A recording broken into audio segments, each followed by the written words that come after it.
Hello, and welcome to the Dark Cloud Digital Compendium. My name's Hidden Castle, and I'll be your guide. The year was 2000, ushering the new start of a new millennium. The Y2K bug passes without any widespread computer failure. Presidential candidates Al Gore and George Bush are competing for the United States presidency, and the biggest entertainment merger in United States history takes place as America Online agrees to buy Time Warner. In the sphere of video games, the PlayStation 2 was a sales monster. Hit games like SSX, Tekken Tag Tournament, and The Summoner were helping pave the way for the next generation of entertainment. Dark Cloud was a title that was eagerly anticipated by JRPG fans all over the world. Level 5 and Sony released a movie disc to Japanese retailers in order to build up hype and additional interest in Dark Cloud before its Japanese launch. This movie disc shows off an earlier build of the game with many noticeable differences. Unfortunately, this disc remained untranslated for 20 years. That is, until now. The Dark Cloud Digital Compendium is proud to translate this movie disc. The Dark Cloud Compendium was created for the purpose of documenting and preserving rare Dark Cloud content for all to enjoy. This video was made possible thanks to a number of different compendium contributors, such as Kai, who provided the translation, Console Dev, and Dalal, who enjoy this compendium exclusive 20 years in the making, Dark Cloud's movie disc. After the translation video, we'll analyze the beta elements that were apparent within this movie disc. Believe me, there's a lot of them. See you soon. Squadala, we are off!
The Dark Cloud movie disc is interesting as it shows that even when Dark Cloud was beginning to wrap up production, there were still many differences. Some of these changes were big, while others were small. Let's go through them together. The first instance of dungeon crawling shown within this movie disc shows off a radically different HUD. We can see that the shield icon was in a different location on the screen, making the HUD look much more cluttered in comparison. The weapon speed icon is much more primitive than what we see in the final version of the game, as it doesn't display the weapon icon. The icon indicating what floor the player was on was actually stylized, as it was initially a wooden board, as opposed to being a basic icon like how it was in the final game. Personally speaking, I really do like the look of this. It has a lot more personality. However, when going back to the items at the top screen, we can see that there is actually an unused item in Tone's inventory.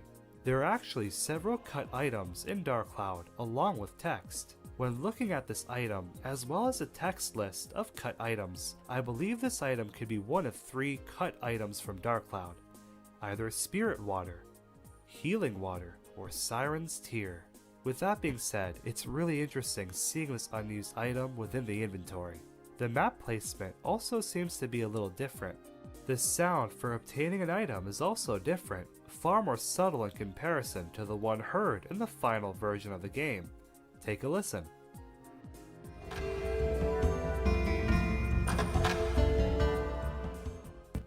The sounds for attacking also differ as well. Take a listen. Interestingly, the movie disc shows us that the duel with the Master Jacket once took place at Wise Owl Forest. The lighting of this dungeon makes it look like it could have been a back floor. It's hard to say if this duel would have initially taken place at Wise Owl Forest as opposed to Divine Beast Cave. I don't think so, as there's no skeleton enemies in Wise Owl Forest. Perhaps this duel was put here for demonstration purposes, specifically for the movie disc. One aspect of the movie disc that I find really interesting is the beta animation seen when opening an Atla in the dungeon. The animation differs from what's seen in the final version of the game, and is longer in comparison. Maybe they shortened the animation for obtaining Atla to make it more bearable for the player, as you can't skip this scene within the game. Imagine seeing that 5 or 6 times per dungeon. I could see that taking a lot of precious time. Interestingly, the montage seen at the end of the movie disc shows Tone being able to defeat the killer snake without the need of a legendary sword. That concludes our translation and analysis of Dark Cloud's beta movie disc. Thank you for visiting the Dark Cloud Compendium. I hope you have a great day. If you enjoyed the video, feel free to leave a like and consider subscribing to stay up to date with the latest Dark Cloud content. The Dark Cloud Digital Compendium is a YouTube channel that's home to an exclusive video library, with videos that focus on Dark Cloud's beta and cut content. Our Dark Cloud Japanese to English translation videos, like our Dark Cloud 2 canon prequel translation, as well as videos on Dark Cloud debug menus and so much more. The purpose of the Dark Cloud Compendium is to provide fans with a channel that focuses on our favorite Diorama RPG series. Squad alive, we are off!